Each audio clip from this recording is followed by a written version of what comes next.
Hello everyone, welcome back to my channel. ఈరోజు వీడియోలో చందువా చేప ఇగురు ఎలా చేయాలో చూద్దాము. ముందుగా ఇలా ఒక ఉల్లిపాయ, కొంచెం జీలకర్ర, వెల్లుల్లిపాయలు, ధనియాలు, 2 లవంగాలు, చెక్క, గసగసాలు వేసి పేస్ట్ చేసి పెట్టుకోవాలి. ఇప్పుడు ప్యాన్లో ఆయిల్ వేసి ఆయిల్ హీట్ అయ్యాక మనం ముందుగా పేస్ట్ చేసి పెట్టుకున్న ఉల్లిపాయ మసాలాని ఇందులో వేసి కొద్దిగా సాల్ట్ కూడా వేసుకొని లో ఫ్లేమ్లో పెట్టుకుని మంచిగా ఫ్రై చేసుకోవాలి.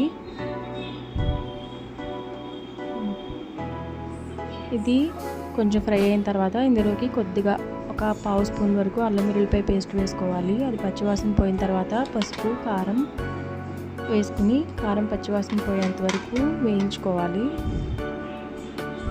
ఈ ప్రాసెస్లో చేయండి, చాలా టేస్టీగా ఉంటుంది. అలాగే చాలా ఫాస్ట్గా కూడా కర్రీ అనేది రెడీ అవుతుంది.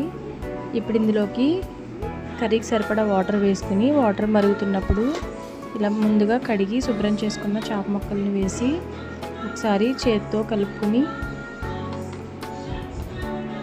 మూత పెట్టి లో ఫ్లేమ్లో ఒక 5 నిమిషాలు ఉడికించుకోవాలి. ఇప్పుడు ఇందులోకి కట్ చేసి పెట్టుకున్న పచ్చిమిరపకాయలు, అలాగే కొంచెం కొత్తిమీర, కరివేపాకు కూడా వేసుకుని మూత పెట్టి కర్రీ దగ్గర పడేంత వరకు ఉడికించుకుంటే చాలా త్వరగా చాలా టేస్టీగా ఉంది చందువా చేపల కూర రెడీ అవుతుంది. మీరు ఈ ప్రాసెస్లో ట్రై చేసి ఎలా వచ్చిందో నా కామెంట్ సెక్షన్లో తెలియజేయండి. నా వీడియో నచ్చితే తప్పకుండా లైక్ చేసి మీ ఫ్రెండ్స్ అండ్ ఫ్యామిలీకి షేర్ చేయండి. Thank you.